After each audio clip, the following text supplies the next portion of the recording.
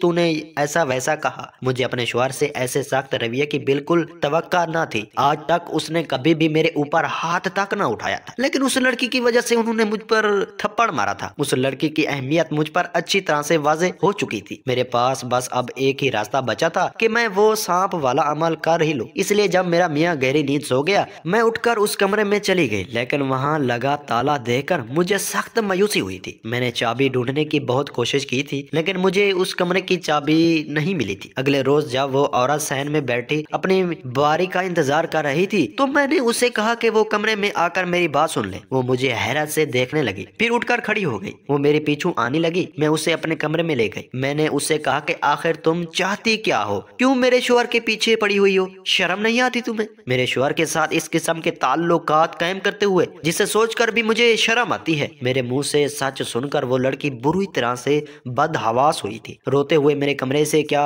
وہ میرے گھر سے ہی باہر نکل گئی تھی۔ میں نے دل میں شکر کیا تھا کہ اچھا ہوا میری اس لڑکی سے جان ہی چھوٹ گئی۔ مجھے نہیں پتا تھا کہ میرے اس اقدام پر میرا شوہر میرے ساتھ یہ سب کرنے والا ہے۔ کچھ دیر بعد میرا شوہر کمرے سے باہر نکلا تھا۔ اس کے ہاتھ میں موبائل تھا جسے اس نے کام میں لگا رکھا تھا۔ جسے کسی سے بات کر رہا ہو وہ سب عورتوں کو چھوڑ کر تیزی سے گھر سے باہر نکل گیا۔ میرا دھک انجانے سے خدشے میں مبتلا ہو گیا تھا۔ مجھے اس لڑکی نے ہی روتے ہوئے میرے شوہر کو فون کیا۔ وہ ضرور اس لڑکی کے پیچھے ہی یوں دیوانہ وار بھاگا ہے۔ میں تو جلے پاؤں کی بلی بنے صحن کے چکر کاٹ رہی تھی۔ سب عورتیں واپس جا چکی تھی۔ 3 گھنٹے گزر چکے تھے، لیکن میرا شوہر لوٹ کر ابھی تک نہیں آیا تھا۔ وہ رات 10 بجے بڑے غصے میں گھر میں داخل ہوا تھا اور مجھ سے کہنے لگا، تم نے شبنم سے کیا کہا تھا؟ تم ہوتی کون ہو اس قسم کی گفتگو اس سے کرنے والی؟ جس زور سے وہ دھاڑ رہا تھا میں گھبرا سی گئی تھی۔ مجھے اس لڑکی پر افسوس ہونے لگا تھا، کیسے آگ لگا رہی تھی وہ ہم میاں بیوی کے بیچ میں۔ پھر وہ کہنے لگے وہ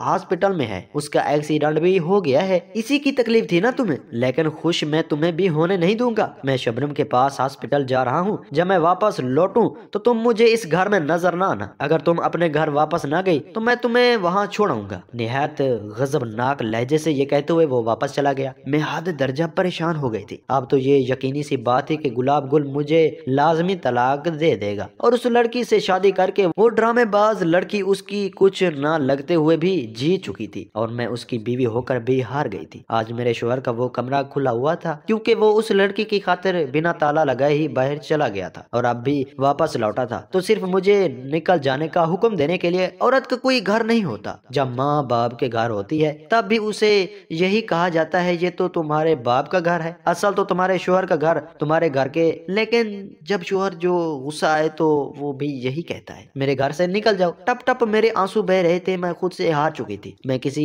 ہارے ہوئے کھلاڑی کی طرح اس کمرے کی طرف بڑھی گئی جہاں سانپوں کا بسیرا تھا۔ پہلی بار مجھے ان سانپوں سے ڈر نہیں لگ رہا تھا۔ مرے مرے قدم اٹھاتی اس کمرے سے داخل ہو گئی۔ میرے پاس جینے کی کوئی امید باقی نہ بچی تھی سوائے ایک چھوٹی سی آس کی کہ شاید یہ آخری حربہ میرا گھر بچا لے۔ میں اندر رکھی سانپ کی پٹوریوں کے پاس جا کر بیٹھ گئی۔ میں 5 سال میں پہلی بار اس کمرے میں آئی تھی کیونکہ مجھے سانپوں سے بہت ڈر لگتا تھا، لیکن پھر بھی میں نے